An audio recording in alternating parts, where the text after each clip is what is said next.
عبداللہ کا رشتہ طے کیسے ہو؟ توجہ کرنا دھیان سے، ہر رشتہ بیٹے کا بیٹی کے گھر جاتا ہے، لڑکے والے رشتہ لے کے کہاں جاتے ہیں؟ بولے کہاں جاتے ہیں؟ لڑکی کے گھر۔ ابھی بھی یہی دستور ہے، پہلے آپ کے یہاں کیا راجستھان میں مجھے نہیں پتا، ہمارے یہاں بھی یہی ہے، ہاں کیا کہ لڑکے والے پہلے کہل پہل کرتے بات لے جاتے ہیں لڑکی کے گھر، لیکن یہ نور نبوت کی برکت ہے۔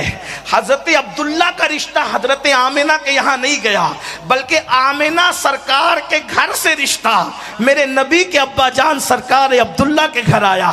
اس کی وجہ کیا بنی تھوڑی ذرا سن لیں۔ اللہ اکبر، توجہ میرے خواجہ کی، کاش کہ نظر کرم ہو جائے۔ ان کے نانا کا ذکر ہو رہا ہے، ان کے جد کا ذکر ہو رہا ہے۔ اللہ اکبر، حضرت عبداللہ پر رشتہ آیا کیسے؟ صرف 17 سال کی عمر ہے، ابھی جوانی پر قدم رکھا ہے، زیادہ عمر نہیں تھی، 17 سال کی عمر، بلکہ چہرے پر ابھی داڑھی کے بال نکلے بھی نہیں تھے، جو روحیں پکتے ہیں ابھی وہ پکے بھی نہیں تھے، بالکل آپ کے چہرے پر داڑھی کے بال نہیں آئے تھے۔ 17 سال کی عمر ہی کیا ہوتی ہے۔ اللہ اکبر، تھے بڑے خوبصورت، شکار کا شوق تھا، شکار کا شوق تھا، شکار کے لیے جنگل گئے، اور اتفاق سے جناب وہب جو حضرت سیدہ آمنہ کے ابا جان ہے وہ بھی شکار کے لیے جنگل گئے۔ یہودیوں نے آسمانی کتابوں میں یہ پڑھ لیا تھا کہ نبی کیسے ہوں گے، آخری نبی، ان کا حلیہ کیا ہوگا، ان کے ابا کا حلیہ کیا ہوگا، ان کے دادا کا حلیہ کیا ہوگا۔ تو انہوں نے اپنی کتابوں میں، یہودیوں نے پڑھ کر یہ معلوم کر لیا تھا کہ یہ جو ستارے اب طلوع ہو رہے ہیں یہ آخری نبی کے ولادت کے آثار بتا رہے ہیں کہ آخری نبی دنیا میں آنے والے ہیں۔ آپ مجھے بتائیں، لوگ کہتے ہیں میلاد سے کیا ہوتا ہے؟ میں نے کہا ہر ستارہ ہر وقت تو طلوع نہیں ہوتا، قدرت نے بھی بعض ستاروں کو ڈیوٹی لگا رکھی ہے کہ ہر وقت نہیں چمکنا، جب محبوب آئے تبھی چمکنا۔ ہر ستارہ ہر وقت نہیں چمکتا، جب محبوب آتے تب بعض ستارے چمکتے ہیں۔ اللہ اکبر، حیرت ہے، یہودیوں کو پتا ہے، یہودیوں کو پتا ہے کہ وہ بعض ستارے جو توریت، انجیل اور آسمانی کتب میں بیان کی آخری نبی کے آنے پہ چمکیں گے، تو وہ اب چمکنے لگے ہیں۔ اس کا مطلب ان کے ابا پیدا ہو چکے ہیں۔ ابا کی نشانی یہ ہے، ساری نشانی آسمانی کتابوں میں تھی، آسمانی کتابوں میں نشانی دیکھ کر وہ لوگ مکہ آئے، مکے میں چھپے تھے کہ نبی کے ابا کو قتل کر دو۔ جب نبی کے ابا ہی قتل ہو جائیں گے تو نبی اماں کے شکم میں کیسے آئیں گے؟ اماں کے شکم میں نہیں آئیں گے تو دنیا میں کیسے آئیں گے؟ تو پھر کیا ہوگا؟ ہم یہودیوں کی دادا گیری بھی چلتی رہے گی اور بابا گیری بھی چلتی رہے گی۔ اللہ اکبر، کرنا کیا تھا؟ نبی کے ابا کو مار ڈالو، نہ ابا رہیں گے نہ شہزادے دنیا میں تشریف لائیں گے۔ اپنے ذوق کے مطابق ایک جملہ کہوں، اگر سمجھ سکتے ہو تو سمجھ لو، محسوس کر سکتے ہو تو محسوس کر لو۔ ان یہودی ملوں نے مل کر مشورہ کیا تھا میلاد نہیں ہونے دیں گے۔ پلان کیا تھا؟ میلاد نہیں ہونے دیں گے۔ میں کسی کو کچھ نہیں کہتا، لیکن اجمیر شریف میں بیٹھ کے یہ ضرور کہوں گا، یہ فکر کس کی ہے؟ میلاد نہیں ہونے دیں گے۔ یہ فکر کس کی ہے؟ میلاد نہیں ہونے دیں گے۔ لیکن ملا کہہ رہا تھا میلاد نہیں ہونے دیں گے، اور اللہ فرما رہا تھا ہم تو کروائیں گے، ہم تو کروائیں گے۔ ملا کی نہ چلی، اللہ کے آگے کس کی چل سکتی ہے؟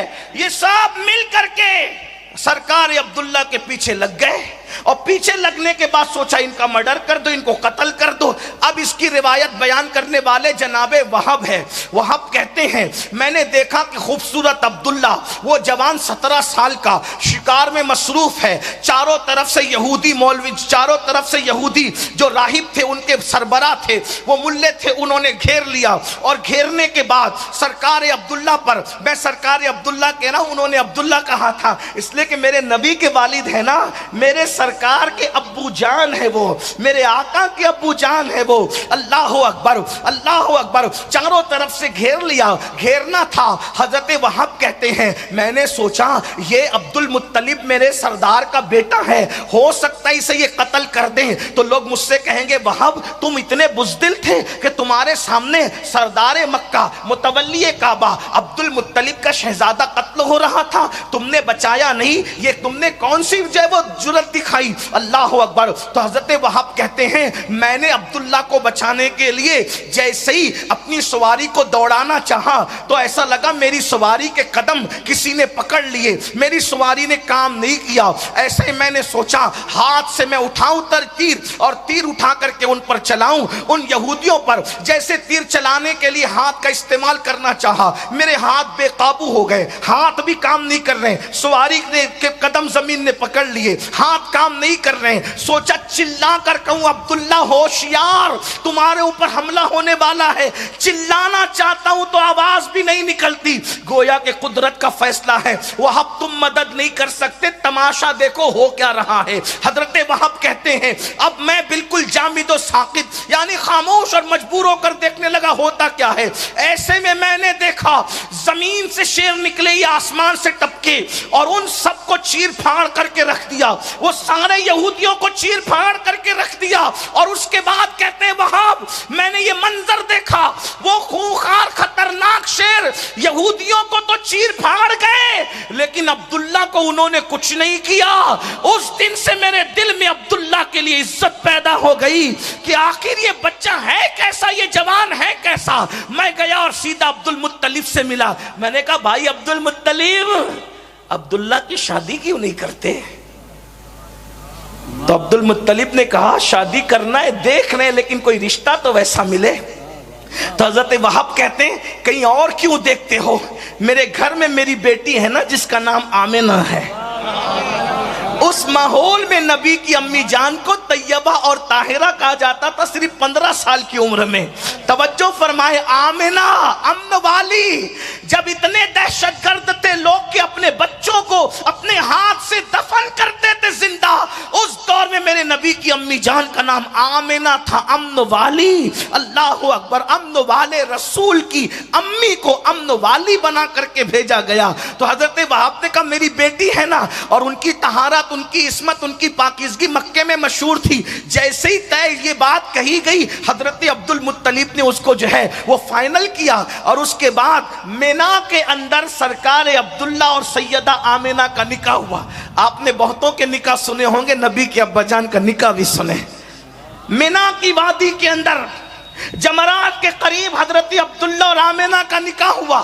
وہ دن جمعرات کا دن تھا، رجب المرجب کا مہینہ بتایا جاتا ہے، دن جمعرات کا بتایا جاتا ہے. اور پہلی ملاقات رسول اللہ کے والد کی، رسول اللہ کی والدہ سے جو پہلی ملاقات ہوئی وہ شب جمعہ میں ہوئی. اللہ کی شان وہ نور جو حضرت آدم کی پیشانی سے منتقل ہوتے ہوتے ہوتے ہوتے حضرت عبداللہ کی پیشانی میں آیا تھا. جب حضرت آمنہ سے حضرت عبداللہ کی پہلی ملاقات ہوئی، پہلی ہی رات میں نور محمدی منتقل ہو کر حضرت سیدنا عبداللہ کی پیشانی سے حضرت آمنہ کے شکم میں داخل ہو گیا. جس دن یہ نور منتقل ہوا جس شب وہ جمعہ کی شب تھی. اسی لیے سیدنا امام احمد ابن حنبل نے لکھا، سرکار غوث العظم دستگیر نے لکھا، شیخ عبدالحق محدث دہلوی نے لکھا، شاہ ولی اللہ نے لکھا، اس طرح کے اور محدثین نے لکھا کہ شب جمعہ اس اعتبار سے شب قدر سے افضل ہے کیونکہ اس دن نور محمدی سرکار عبداللہ کی پیشانی سے نکل کر سیدہ آمنہ کے شکم میں داخل ہو گیا. اللہ اکبر. اور میرے امام اہل سنت نے اس سے مزید پردہ ہٹاتے ہوئے فرمایا کہا شب جمعہ شب قدر سے افضل کیوں ہے؟ اس لیے کہ نور محمدی حضرت آمنہ کے شکم میں آیا. جو نعمت شب جمعہ میں نصیب ہوئی اب قیامت تک وہ نعمت کہاں نصیب ہو سکتی ہے؟ شب قدر میں جبریل آتے ہیں، شب جمعہ میں جان جبریل شکم آمنہ میں تشریف لاتے ہیں. توجہ فرمائے، اللہ اکبر، اندازہ فرمائے میرے آقا صلی اللہ علیہ وآلہ وسلم کے دیوانوں، اب حضور کی میلاد سنتے جائیں۔ میلاد میلاد میلاد کیا کہا نا، سب کی میلاد بیان۔ ایسی ماں لاؤ نا، ایسا بابا لاؤ نا، اور ولادت کے وقت بھی ایسا لاؤ، شہزادہ لاؤ نا۔ کیا حضرت آمنہ فرماتی ہیں میرے شکم کے اندر جب وہ نور آیا تو مجھے پتا بھی نہیں چلا کہ میں ماں بننے والی ہوں۔ فرماتی ہیں عورتیں حیا کے پردے میں بہت تقدس کے ساتھ سننا بڑی عبادت ہے، سماعتوں کو باوضو کرو۔ مائیں بہنوں سے معذرت چاہتے ہوئے جتنا میں احتیاط کے ساتھ حیا کے پردے میں بول سکتا ہوں بولوں گا۔ عورتیں جب ماں بننے والی ہوتی ہے انہیں الٹیاں ہوتی ہے، متلیاں ہوتی ہے، جسم سے مخصوص قسم کی بدبو آتی ہے، لیکن سیدہ آمنہ کہتی ہے بس مجھے تو نہ کوئی بھاری پن، نہ کوئی متلی، نہ کوئی الٹی، نہ کوئی تکلیف، نہ کوئی پریشانی، بس میں ماں بننے والی ہوں، مجھے خبر بھی نہیں ہوئی۔ اتنا تھا کہ جب میں صبح کو اٹھی ہوں، اٹھنے کے بعد جیسے میں چلی ہوں تو میں نے کیا دیکھا کہ میرے پیروں کے نیچے مکے کی سخت کنکریاں موم کی طرح نرم ہوتی ہے، اور اللہ اکبر درخت میری طرف جھکتے ہیں، اور اس سے آواز آتی ہے الصلاۃ والسلام علیک یا رسول اللہ، الصلاۃ والسلام علیک یا رسول اللہ۔ او میلاد سے لوگ روکتے کیوں ہیں؟ کیونکہ جانتے ہیں جس دن میلاد بیان ہوگا نبی کی امی کا یہ کردار بھی بیان ہوگا کہ جس کے نیچے کنکریاں نرم ہوتی ہے وہ میرے نبی کی پیاری امی جان سیدہ آمنہ کی ذات ہے۔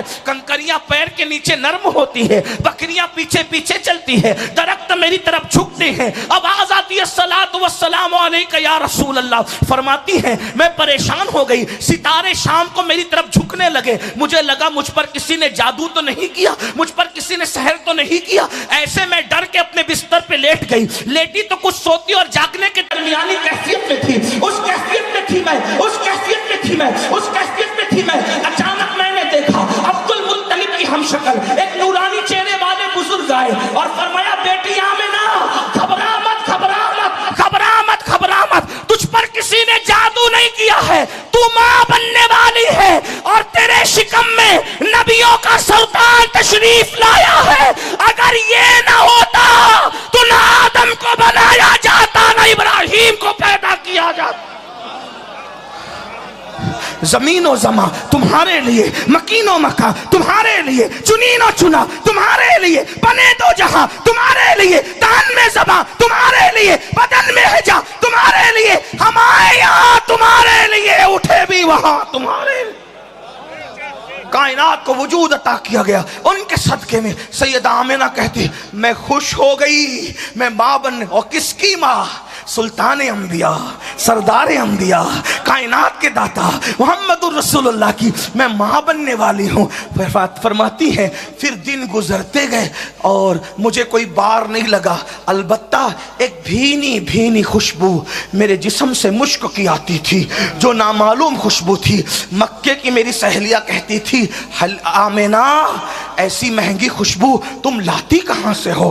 آمنہ ایسی مہنگی خوشبو تم لاتی کہاں سے ہو؟ سیدہ آمنہ کہتی واللہ جب سے میں ماں بننے والی ہوں تب سے میں نے کبھی خوشبو لگایا ہی نہیں ہے، یہ جو خوشبو آتی ہے یہ میرے شہزادے کی خوشبو آتی۔ یہ اللہ کے رسول اللہ، میں کیا کیا بیان کروں، لیکن اختصار کی طرف آتے ہوئے جو عنوانات دیے گئے اس سے بھی سمیٹنا چاہتا ہوں، توجہ فرمائیں۔ پھر سیدہ آمنہ کہتی ہے دن گزرتے گئے، ہر دن کبھی آدم آ رہے ہیں مبارکباد دینے، کبھی ادریس آ رہے ہیں مبارکباد دینے، کبھی موسیٰ آ رہے ہیں مبارکباد دینے، کبھی عیسیٰ آ رہے ہیں مبارکباد دینے۔ اب میلاد سن لو، میلاد سن لو، میلاد ربیع الاول کا مہینہ شروع ہوا۔ کہتی ہیں ہر دن نئی نئی بہاریں دیکھ رہی تھی، ہر دن۔ میلاد اس لیے منع کرتے ہیں نبی کی امی کو کافر بنا کر کہ جس دن میلاد بیان ہوگا اس دن نبی کی شان بیان ہوگی، ہے نا؟ شان کے دشمن ہے یہ، شان کے ہی نہیں یہ اپنی جان کے بھی دشمن ہے۔ اللہ انہیں ہدایت عطا فرمائے، آپ بھی غور فرمائیں۔ اللہ اکبر، نبی کی امی کو بھی کافر کہا۔ میں صرف ایک بات کہنا چاہتا ہوں، پڑھے لکھے لوگ ہیں، سادات ہیں، اجمیر معلیٰ کے خدام ہیں، مائدین شہر ہے، پڑھے لکھے ہم لوگ ہیں۔ ایک بات کہوں، آپ نے کسی سائنسداں کی تحقیق پڑھی موتی کیسے بنتا ہے؟ کبھی پڑھی تحقیق؟ 2 منٹ میں مجھ سے سن لیں، خلاصہ جتنے لوگوں نے لکھا اس کا خلاصہ پیش کر۔ سیپ جو صدف ہوتی ہے اس میں موتی پیدا ہوتا ہے، لیکن موتی پیدا کیسے ہوتا ہے اس کو سنیں۔ سیپ ہوتی ہے سمندر کے اندر، لیکن اس کے پیٹ میں پانی کا قطرہ جاتا ہے، ایک ہی قطرہ، اور قطرہ جانے کے بعد پھر اس کا منہ بند ہو جاتا ہے، پھر وہ نیچے چلی جاتی ہے، اسی قطرے سے موتی پیدا ہوتا ہے۔ لیکن یہ تحقیق ہے سائنسدانوں کی، آگے پیچھے جملے ہو سکتے ہیں لیکن خلاصہ یہی ہے، کم و زیادہ خلاصہ یہی ہے، سیپ میں وہ جو موتی آتا ہے وہ سمندر کے پانی سے نہیں بنتا، وہ سمندر کے پانی سے نہیں بنتا بلکہ وہ میٹھے پانی سے بنتا ہے۔ مخصوص ایام میں بارش برستی ہے، جب وہ بارش برسنے والی ہوتی ہے تو سیپ اوپر آتی ہے، منہ کھول کے بیٹھ جاتی ہے، جب منہ کھول کے بیٹھتی ہے تو ایک ہی قطرہ، دوسرا نہیں، ایک ہی قطرہ اس میں جاتا ہے، پھر اس کا منہ خود بخود بند ہو جاتا ہے، پھر وہ اندر جاتی ہے۔ وہ قطرہ جانے سے پہلے اور وہ قطرہ جانے کے بعد سمندر میں سیپ رہتی ہے، اس کے باوجود بھی سمندر کا پانی ایک چھیٹا اس کے اندر نہیں جا سکتا۔ کیوں؟ اس لیے کہ قدرت نے فیصلہ کیا ہے اس سیپ کے اندر ہم موتی بنائیں گے۔ آپ سے پوچھنا چاہتا ہوں، سمندر میں رہ کر سمندر کے پانی سے، کھارے پانی سے اس سیپ کو کون بچاتا ہے؟ اللہ۔ کس لیے؟ کہ میں نے اس میں موتی پیدا کرنا ہے، اگر کھارا پانی اس میں چلا گیا تو موتی پیدا نہیں ہو سکتا۔ آپ مجھے بتائیں، بازار میں بکنے والا موتی جب اللہ پیدا کرنا ہوتا ہے تو سیپ کی کتنی حفاظت کرتا ہے کہ سمندر میں رکھ کر بھی کھارے پانی سے اس کو محفوظ کرتا ہے۔ تو جس میں بازار میں بکنے والا موتی پیدا کرنا ہو، قدرت اس صدف کا کتنی حفاظت کرتی ہے، تو جس پیٹ کے اندر اپنے محبوب کا نور رکھنا ہو، قدرت نے اس کی کتنی حفاظت کی ہوگی، ذرا اندازہ تو فرمائے، ذرا غور تو فرمائے۔ کجا وہ موتی اور کجا در اللہ المکنون، فرق تو دیکھو نا، فرق تو دیکھو نا۔ بازار میں بکنے والا موتی اور کہاں کائنات کا خریدار، دونوں میں فرق تو دیکھو نا۔ قدرت وہاں اتنی محافظ ہے تو یہاں کتنی محافظ ہوگی۔ نبی کی امی جان کہتی ہے ربیع الاول کا مہینہ شروع ہوا، اللہ اکبر، اور 11 ربیع الاول کا سورج جب غروب ہوا ہے، 11 ربیع الاول کا سورج غروب ہوا، 12ویں کا چاند طلوع ہوا، قدرت کا منادی ندا دے رہا ہے۔ میلاد پہ جتنی کتابیں لکھی گئی ہے یا سیرت کی کتابوں میں جتنے ابواب میلاد پر ہے، شبلی نعمانی کو دیکھ لیں، امام قسطلانی کو دیکھ لیں، شیخ عبدالحق محدث دہلوی کو دیکھ لیں، ابن الجوزی کو دیکھ لیں، امام المتکلمین علامہ نقی علی خان کو دیکھ لیں، جتنے لوگوں نے لکھا اس کا اتنے مجموعہ نچوڑ کر پیش کر رہا ہوں۔ لیکن ایک بات کہوں، دل میں جائز مراد لے لو، کیونکہ جب میلاد بیان ہوتی ہے تو جو مراد لو وہ پوری ہو جاتی ہے، کیونکہ حضور کا میلاد پڑھا جا رہا ہے، یہ میلاد النبی ہے، میلاد مصطفیٰ۔ توجہ سے سننا، نبی کی امی جان کہہ رہی سرے شام سے ہی اللہ اکبر میرے گھر میں فرشتوں کا پیرا تھا، چڑیوں کی شکل میں فرشتے تھے، ان کے پیر زمرد اور یاقوت کے تھے، ان کی چونچ بھی زمرد اور یاقوت کی تھی۔ اللہ اکبر، میرے گھر پہ سرے شام فرشتوں کا پیرا تھا، اللہ اکبر۔ اور ابن الجوزی جیسے لوگ لکھ رہے ہیں، اللہ اکبر، شبلی نعمانی جیسے لوگوں نے بھی میلاد لکھی، اٹھا کر کے آپ پڑھیں، امام قسطلانی نے تو پھر بہاریں ہی بکھیری ہے، اللہ اکبر، امام المتکلمین نے تو پھر بہاریں ہی بکھیری ہے، شیخ محقق نے تو حق ہی ادا کیا ہے۔ قدرت کا منادی اعلان کرتا ہے، اے جبریل، اے میکائیل، اب آج اللہ اکبر آسمانوں پہ رہنے کا وقت نہیں، ہمارے جلووں کا آئینہ دیکھنے کی تمنا کرتے تھے نا، اب آسمان پہ نہ رہو، جاؤ زمین پر آمنہ کے آنگن میں اور اس خدا بہتی شکل کو دیکھو، ہمارے جلووں کا آئینہ نظر آ جائے گا۔ ہائے ہائے ہائے، اللہ اکبر، سرے شام سے فرشتوں کو تسبیح اور مصلی سے اٹھا کر کے آمنہ کے آنگن میں بھیج دیا گیا ہے۔ حضرت مولانا سید اعجاز کامٹی نے بہت اچھی بات کہی ہے، دیکھو کون آئے ہیں آمنہ کے آنگن میں، رحمتوں کے سائے ہیں آمنہ کے آنگن میں، پاؤں پاؤں چلتے تھے مصطفیٰ، فرشتوں نے اپنے پر بچھائے ہیں آمنہ کے آنگن میں، ایک اچھے کی خاطر، سب سے اچھے کی خاطر، اچھے اچھے آئے ہیں آمنہ کے آنگن میں، اچھے اچھے آئے ہیں آمنہ کے آنگن میں۔ اللہ اکبر، سیدہ آمنہ کہتی ہیں سرے شام سے فرشتوں کا پیرا ہے۔ آپ جانتے ہیں، ذرا خوبصورت جملے علامہ حسن بریلوی کے لفظ و لہجے میں سن لیں، میلاد کے کہتے ہیں آج میلاد ہے اس کی جو کائنات کا دولہا ہے، کونین کا دولہا ہے۔ ہوا کہو کیا رہا ہے؟ ملکہ مصر، ملکہ مصر ہاتھ باندھے کھڑی ہوئی ہے سیدہ آمنہ کے سامنے۔ ملکہ مصر کون؟